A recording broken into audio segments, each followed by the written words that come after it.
بسم الله الرحمن الرحيم. الرحمن علم القرآن، خلق الإنسان علمه البيان. الشمس والقمر بحسبان، والنجم والشجر يسجدان. والسماء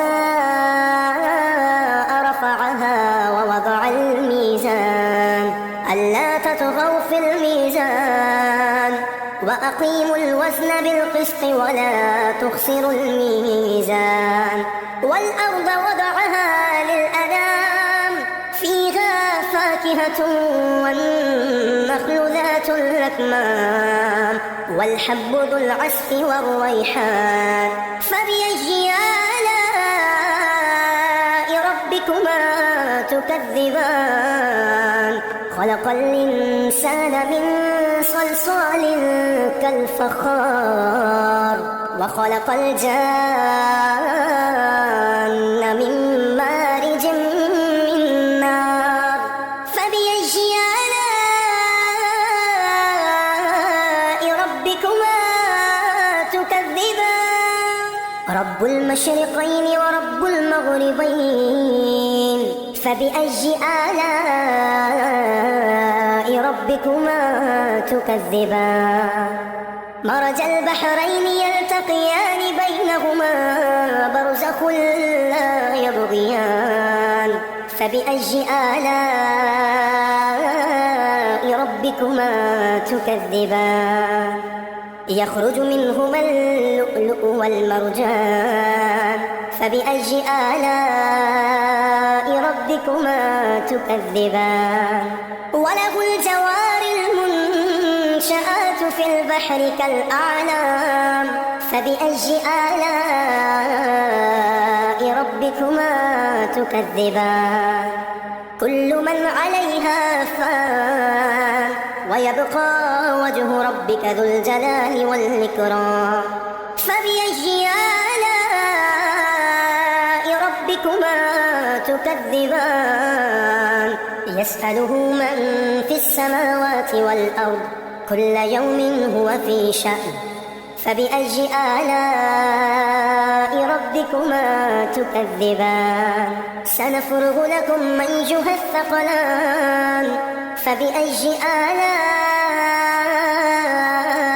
ربكما تكذبان؟ يا معشر الجن والإنس إن استطعتم أن تنفذوا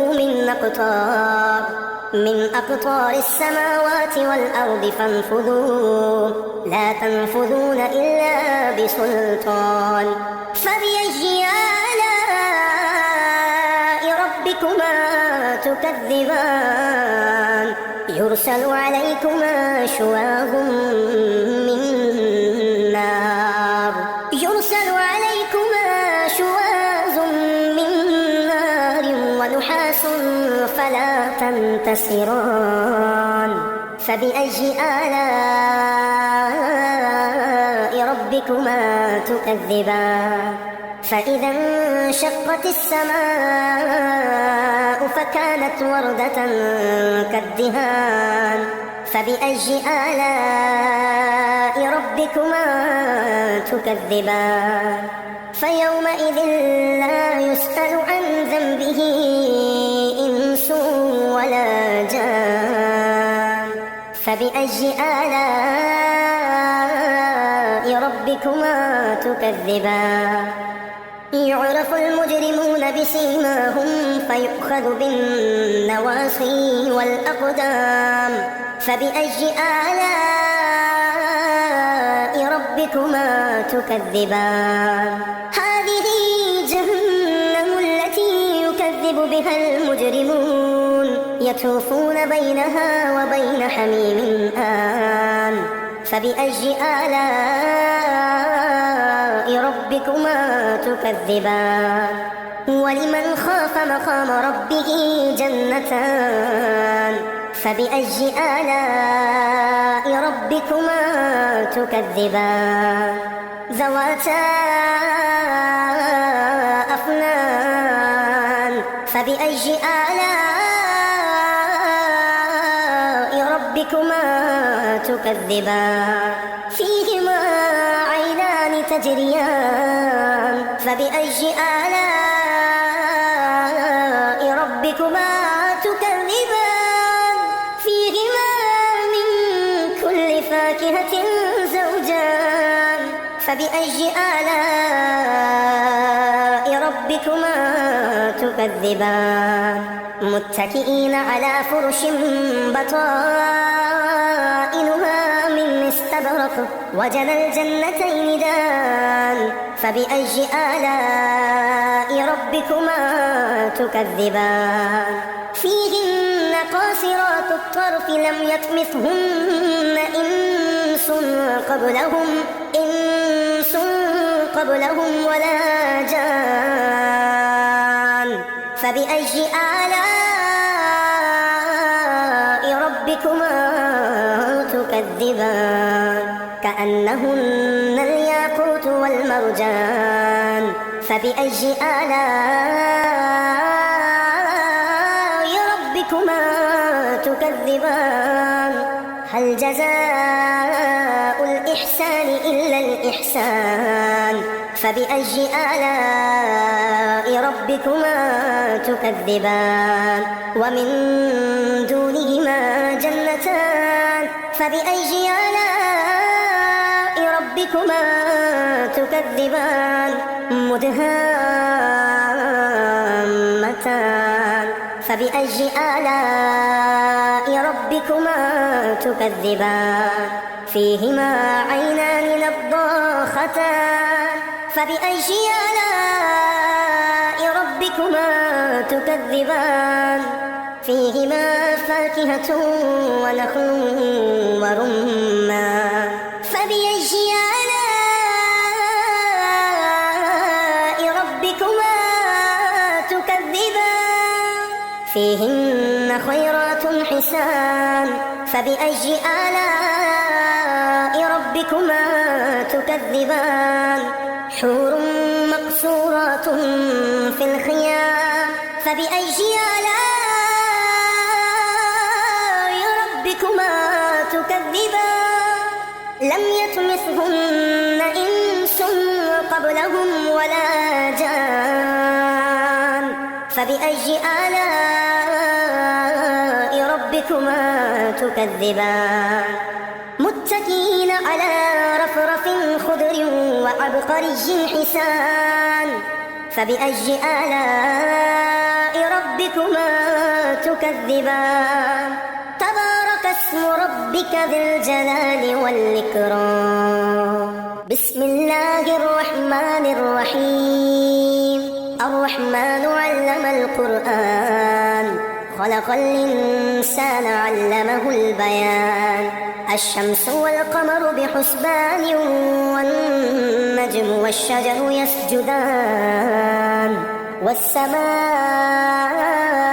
رفعها ووضع الميزان ألا تطغوا في الميزان وأقيموا الوزن بالقسط ولا تخسروا الميزان والأرض وضعها للأنام فيها فاكهة والنخل ذات الأكمام والحب ذو العصف والريحان فبأي آلاء ربكما تكذبان خلق الإنسان من صلصال كالفخار وخلق الجان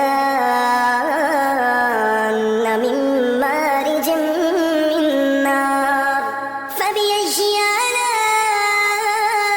آلاء ربكما تكذبان رب المشرقين ورب المغربين فبأي آلاء ربكما تكذبان مرج البحرين يلتقيان بينهما برزخ لا يبغيان فبأي آلاء ربكما تكذبان يخرج منهما اللؤلؤ والمرجان فبأي آلاء ربكما تكذبان وله الجوار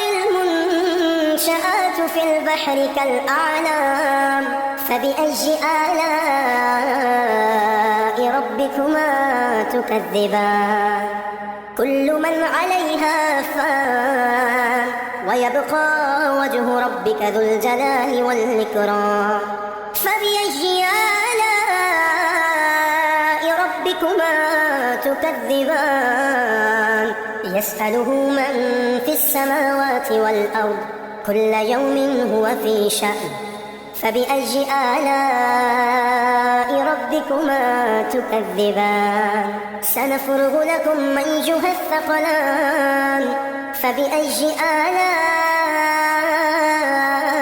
ربكما تكذبان يا معشر الجن والإنس إن استطعتم أن تنفذوا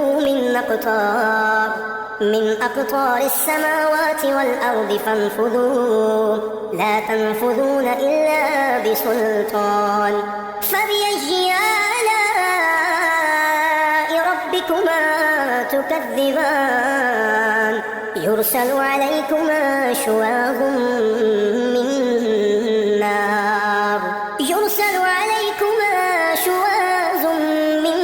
نار ونحاس فلا تنتصران فبأي آلاء ربكما تكذبان فإذا انشقت السماء فكانت وردة كالدهان فبأي آلاء ربكما تكذبان فيومئذ لا يسأل عن ذنبه إنس ولا جان فبأي آلاء ربكما تكذبان يعرف المجرمون بسيماهم فيؤخذ بالنواصي والأقدام فبأي آلاء ربكما تكذبان هذه جهنم التي يكذب بها المجرمون يطوفون بينها وبين حميم آن فبأي آلاء ربكما تكذبان ولمن خاف مقام ربه جنتان فبأي آلاء ربكما تكذبان ذواتا أفنان فبأي آلاء ربكما تكذبان فيهما عينان تجريان فبأي آلاء ربكما تكذبان فيهما من كل فاكهة زوجان فبأي آلاء ربكما تكذبان متكئين على فرش بطائنها من استبرق وجنى الجنتين دان فبأي آلاء ربكما تكذبان فيهن قاصرات الطرف لم يطمثهن إنس قبلهم ولا جان فبأي آلاء ربكما تكذبان كأنهن الياقوت والمرجان فبأي آلاء ربكما تكذبان هل جزاء الإحسان إلا الإحسان فبأي آلاء ربكما تكذبان ومن دونهما جنتان فبأي آلاء ربكما تكذبان مدهامتان فبأي آلاء ربكما تكذبان فيهما عينان نضاختان فبأي آلاء ربكما تكذبان فيهما فاكهة ونخل ورمان فبأي آلاء ربكما تكذبان فيهن خيرات حسان فبأي آلاء ربكما تكذبان حور مقصورات في الخيام فبأي آلاء ربكما تكذبان لم يطمثهن إنس قبلهم ولا جان فبأي آلاء ربكما تكذبان متكئين على رفرف خضر وعبقري حسان فبأي آلاء ربكما تكذبان تبارك اسم ربك ذي الجلال والإكرام